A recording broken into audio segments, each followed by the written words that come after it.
Praise the lord. హల్లెలూయా.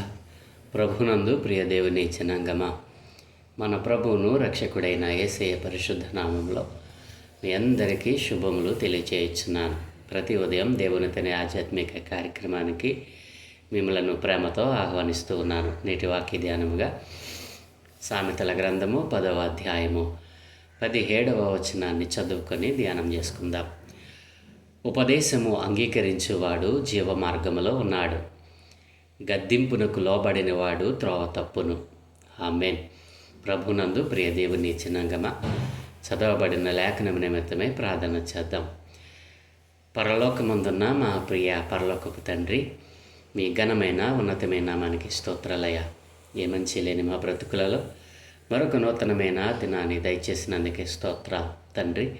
ఈ ఉదయకాలమందు మేము ధ్యానం చేయడం కొరకు చదువుకున్న ఈ లేఖన భాగాన్ని మా కొరకు దీవించండి.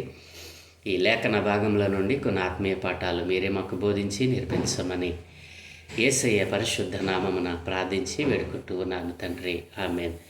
ప్రభునందు ప్రియ దేవుని జనాంగమా, నిన్నటి దినాన్న సామెత 16వ వచనాన్ని 10వ అధ్యాయం 16వ వచనాన్ని మనం ధ్యానం చేసాం. నీతిమంతుని కష్టార్జితము జీవదాయకము అని, భక్తిహీనునికి కలుగవచ్చుబడి పాపమును పుట్టిస్తుంది, చివరికి మరి మరణమే తథ్యము అని చెప్పి నిన్నటి దినాన్న మనం 16వ వచనాన్ని ధ్యానం చేశాం. ఈరోజు మనము 17వ వచనాన్ని ధ్యానం చేయబోతా ఉన్నాం. 17వ వచనం మనం చూసినట్లయితే, ఉపదేశము అంగీకరించువాడు జీవ మార్గములో ఉన్నాడు, గద్దింపునకు లోబడిన వాడు త్రోవ తప్పును అని ఈరోజు దేవుడు మనతో మాట్లాడుతూ ఉన్నాడు. అవును, ఉపదేశము అంగీకరిస్తే ఏం దొరుకుతుందో తెలుసా? ఉపదేశము అంగీకరించువాడు మరి జీవాన్ని పొందుకుంటాడు. ఉపదేశము అంగీకరించువాడు ప్రిదేన్ పిల్లరా మరి నిత్య జీవమునికి మార్గాన్ని కనుగొంటాడు. ఉపదేశం అంగీకరించువాడు మరి యథార్థమైన భక్తిని నీతిని కలిగి ఉంటాడు.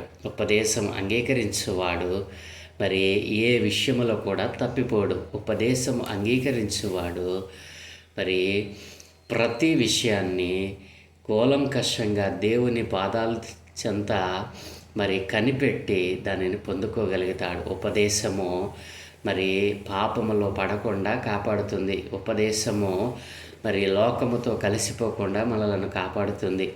ఉపదేశము మనలో నీతిని నిజాయితీని పెంచుతుంది.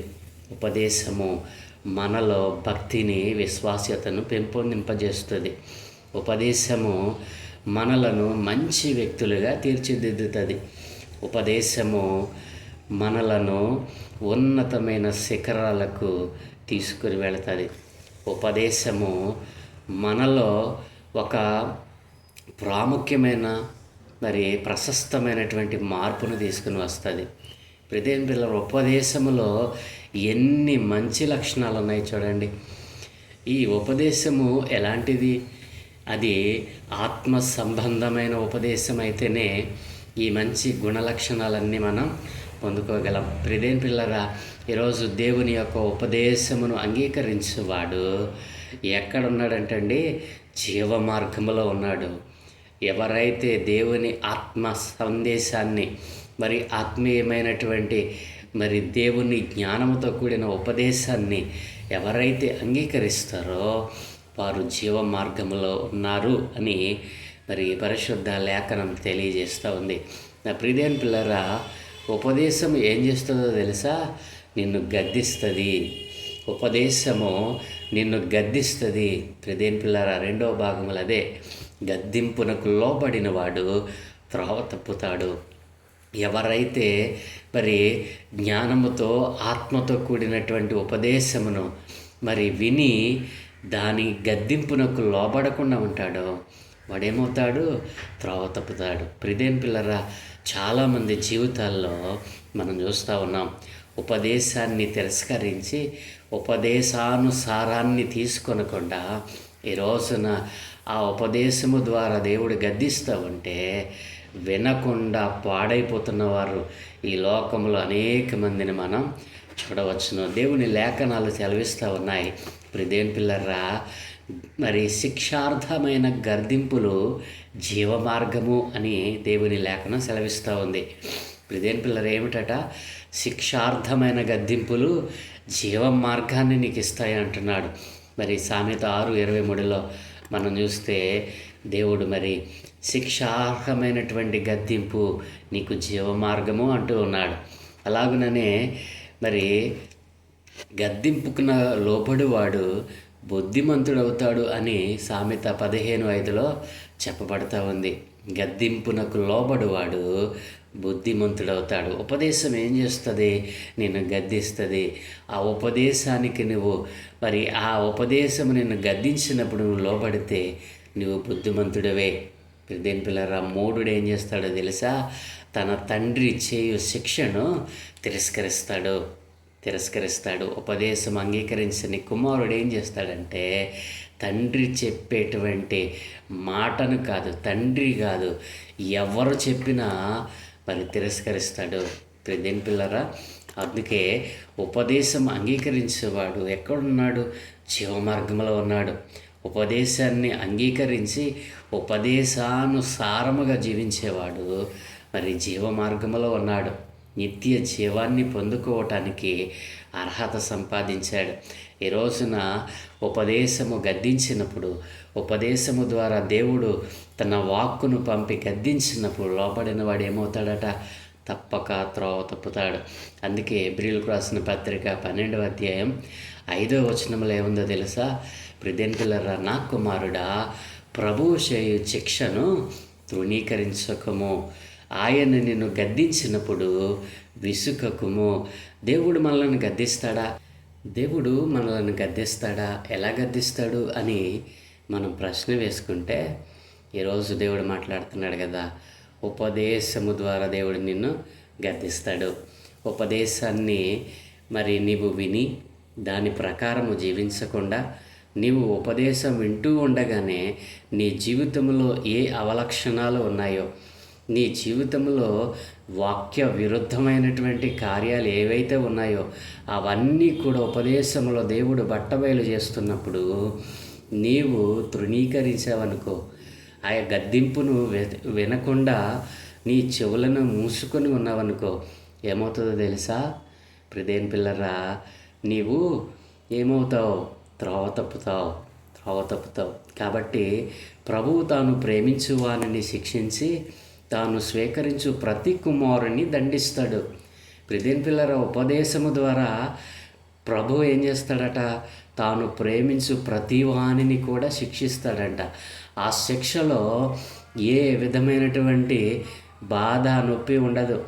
ఆ శిక్షలో, ఆ ఉపదేశము ద్వారా గద్దింపులో ఏ విధమైనటువంటి మరి నిరాశ, నిస్పృహలు ఉండవు. ప్రిదేన్ పిల్లరా, చివరికి ఏమవుతుందో తెలుసా? ఉపదేశము ద్వారా నిన్ను గద్దించి నిన్ను శిక్షించే ఆ యొక్క పనిని దేవుడు ఎందుకు పెట్టుకున్నాడంటే నిన్ను మరి ఉన్నతమైన శిఖరాల్లో నిలబెట్టాలని. ప్రిదేన్ పిల్లరా, శిక్షాఫలము పొందుటకై మీరు సహించుచున్నారు అంటూ ఉన్నాడు దేవుడు. మరి ప్రభువు తాను ప్రేమించు వారందరినీ ఉపదేశము ద్వారా శిక్షించి తాను స్వీకరించు ప్రతి కుమారుని దండిస్తాడు అనేటువంటి మాటలో ఉన్నటువంటి శ్రేష్టమైనటువంటి జీవపు మాట ఏమిటో తెలుసా? ప్రిదేన్ పిల్లరా, మరి దేవుడు మనలను ఉన్నతమైన శిఖరాల్లో నిలబెట్టాలనే. ఎందుకు దేవుడు ఉపదేశం ద్వారా మరి గద్దిస్తాడు? ఉపదేశము నీకు నిత్య జీవాన్ని తెచ్చిపెడుతుంది. ఉపదేశము నిన్ను సరైన మార్గంలో నడిపిస్తుంది. ఉపదేశము నిన్ను ఒక మంచి వ్యక్తిగా తీర్చిదిద్దుతుంది. ప్రిదేన్ పిల్లరా, ఇంతకంటే శ్రేష్టమైనటువంటి దేవుడు అనుగ్రహిస్తానంటున్నాడు. ఇవే కాదండి, అనేకమైనటువంటి మరి దైవిక సంబంధమైనటువంటి గుణలక్షణాలను దేవుడు మనకు అనుగ్రహిస్తానంటున్నాడు. ఉపదేశం వినకుండా మరి శరీర సంబంధమైనటువంటి తల్లిదండ్రుల మరి మనకు ఈ లోకంలో శిక్షకులే ఉండగా కనీసము వారి యందు కూడా మనం భయభక్తులు కలిగి లేకుండా బ్రతుకుతున్నామేమో. అందుకే దేవుడు అంటున్నాడు కదా, ఉపదేశం అంగీకరించువాడు జీవ మార్గంలో ఉన్నాడు. ఉపదేశమును అంగీకరించకుండా, ఉపదేశము గద్దించినప్పుడు లోపడకుండా ఉండువాడు తప్పక త్రోవ తప్పుతాడు. కాబట్టి నా ప్రియ దేవుని పిల్లలారా, ఈ రోజున దేవుని యొక్క మరి ఆలోచన, దేవుని యొక్క మరి ఆయన యొక్క చిత్తం ఏమిటో తెలుసా? ఉపదేశమును ప్రతి ఒక్కరు ఏం చేయాలి? అంగీకరించాలి. దానిని అంగీకరించడం వలన వారికి ఏం దొరుకుతుంది? జీవమార్గము, జీవము దొరుకుతూ ఉంది. ఆ జీవమే మనలను మరి జీవింపజేస్తుంది. ఒకవేళ ఉపదేశమును అంగీకరించకుండా, ఉపదేశము ద్వారా దేవుడు నిన్ను గద్దించినప్పుడు లోపడకపోతే నీవు త్రోవ తప్పిన దానిగా మరి ఉన్నావు. నీవు ఎలా ఉన్నావు? ఉపదేశాన్ని అంగీకరించి జీవమార్గంలో ఉన్నావా? లేదా గద్దింపును మరి గద్దింపును త్రోసివేసి, గద్దింపును నిర్లక్ష్యం చేసి నీవు త్రోవ తప్పిన వారి జాబితాలో ఉన్నావా? ఎలా నీ జీవితం కొనసాగుతూ ఉంది? నా ప్రియ యవన కుమారుడా, యవన కుమార్తె, నీ తల్లిదండ్రుల ఉపదేశమును అంగీకరిస్తూ ఉన్నావా? నిన్ను కన్న తల్లిదండ్రుల ఉపదేశమునే నీవు తిరస్కరిస్తే నీవు త్రోవ తప్పిన వాడిగా బ్రతుకుతా ఉన్నావు. జాగ్రత్త. దేవుని గద్దింపును విను, దేవుని గద్దింపుకు లోబడు, దేవుని గద్దింపును స్వీకరించు. నీ జీవితంలో మరి ఉన్నతమైన శిఖరానికి దేవుడు తీసుకెళ్తాడు. ఒకవేళ గద్దింపునకు లోబడకుండా మరి త్రోవ తప్పి పాపమని ఈ లోకంలో కలిసిపోతా ఉన్నావేమో. జాగ్రత్త. ఈ రోజైనా సరే ఉపదేశాన్ని అంగీకరించు, జీవ మార్గములనికి రా. దేవుడు నిన్ను శిక్షించి తనకిష్టమైనటువంటి పాత్రగా నిన్ను మలుచుకుంటాడు. ప్రియదేని పిల్లరా, మరి ఎలా మన జీవితము మరి కొనసాగుతూ ఉంది? ఉపదేశమును అంగీకరించి జీవ మార్గంలో నడుద్దామా? లేదా గద్దింపును తిరస్కరించి నిత్య నరకానికి పోదామా? ఏది నీకు కావాలి? ఈరోజు ప్రభువు తన జీవవాక్కు ద్వారా మనతో మాట్లాడుతూ ఉన్నాడు. ఉపదేశమును అంగీకరించువాడు జీవ మార్గములో ఉన్నాడు. గద్దింపునకు లోబడిన వాడు త్రోవ తప్పుతాడు. ఇకనైనా గద్దింపును మనం మరి స్వీకరిద్దాం. ఉపదేశము ద్వారా, వాక్యము ద్వారా దేవుడు మరి మనలను గద్దించినప్పుడు ఆయన మాటకు లోబడదాం. మన త్రోవలలో నుండి మనలను విడిపించువాడు మరి ఎవరూ లేరు. చెడ్డ మార్గముల నుండి, చెడ్డ త్రోవల నుండి విడిపించువాడు ఆ శక్తిమంతుడైనటువంటి యేసుక్రీస్తు ప్రభువే. నీవు ఎలాంటి మరి త్రోవ తప్పిన వానిగా ఉన్నా, నీవు ఎలాంటి పాపములో మరి పడిపోయి ఉన్నా, నీవెంత ఘోర పాపివైనా, నీవెంత వ్యభిచారివైనా, నీవెంత లోక సంబంధివైనా, నీవెంత మరి చెడు మార్గంలో నడుస్తున్న వాడివైనా, నా దేవుడు నీకు ఉపదేశం చేస్తా ఉన్నాడు.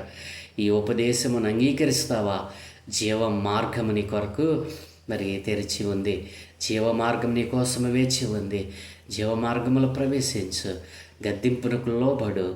దేవుని యొక్క శిక్షను తృణీకరించక ఆ గద్దింపునకు లోబడితే నీకు నిత్య జీవాన్ని దేవుడు అనుగ్రహిస్తానంటున్నాడు. అట్టి కృప మనందరికీ దేవుడు అనుగ్రహించునుగాక. దయగలిగిన మా తండ్రి, కృపగలిగిన దేవ, మీ ఘనమైన ఉన్నతమైన నామానికి స్తోత్రాలయ్యా. ఏ మంచి లేని మా బ్రతుకులలో మరొక నూతన దినాన్ని దయచేశారు అయ్యా. నీ ఉపదేశమును అంగీకరించకుండా అనేక మంది నీవు గద్దించగా లోబడకుండా త్రోవ తప్పిపోతున్న వారు అనేక మంది లోకంలో ఉన్నారయ్యా. అట్లాంటి గద్దింపును లోబడకుండా, గద్దింపునకు అయ్యా ఇదిగో తండ్రి నైనా ఇదిగో చెవినివ్వకుండా గద్దింపును తిరస్కరించి పాడైపోతున్న ప్రతి ఆత్మను ఈ ఉదయకాలమును మీ పాదాల చెందగా తెస్తా ఉన్నాను. ప్రతి ఒక్కరిని నాయన దర్శించండి అయ్యా. ఇదిగో తండ్రి ఉపదేశము వారి కాళ్ళ దగ్గరికి వస్తూ ఉంటే దానిని తోలనాడి గద్దింపును నైనా వెనకాక నాయన త్రోవ తప్పిపోతున్న వారు అనేక మంది ఉన్నారయ్యా. అట్టి వారందరూ కూడా ఈ రోజున నీ ఉపదేశాన్ని అంగీకరించి, నీ ఉపదేశంలో ఉన్నటువంటి ఆ సారాన్ని, ఆ యొక్క జీవాన్ని వారు పొందుకునేటట్లుగా ప్రతి ఒక్కరికి ద్వారాలు తెరవమని, ఏ ఒక్కరూ నశించిపోకుండా నైనా ఈ కడవరి అంత్యకాల దినాలలో ఏ ఒక్కరూ నైనా పాడైపోకుండా నైనా నీ గద్దింపును విని, నీ గద్దింపుకు లోబడి అయ్యా వారి త్రోవలను నైనా సరిచేసుకునే భాగ్యము ప్రతి ఒక్కరికి దయచేయమని, ఎవరైతే తమ త్రోవలను నైనా సరిచేసుకోవాలని ఆశపడతా ఉన్నారో అయ్యా ఇదిగో నీ ఉపదేశమును వినిపింపజేస్తూ ఉండగా దానిని అంగీకరించి అయ్యా నీ గద్దింపుకు లోబడి వారి మార్గములను సరిచేసుకోవడానికి ఇష్టపడుతూ ఉన్నారు. వారందరినీ ఒక్కసారి దృష్టించమని, ఏ ఒక్కరూ త్రోవ తప్పపోకుండా నాయన, ఏ ఒక్కరు ఉపదేశాన్ని తిరస్కరించకుండా అందరూ అంతటా ఉపదేశానుసారమును పొందుకున్న వారి జీవ మార్గమును నడవటానికి కృప చూపమని, ఈ దినమే చేయ పనులన్నిటి మీద మీకు అనుదృష్టి ఉంచి మీ దోతల కాపుదలను గ్రహించి మీరే మహిం పొందుకోమని యేసయ్య పరిశుద్ధ నామమున ప్రార్థించి వేడుకుంటూ ఉన్నాము తండ్రి. Amen, amen, amen.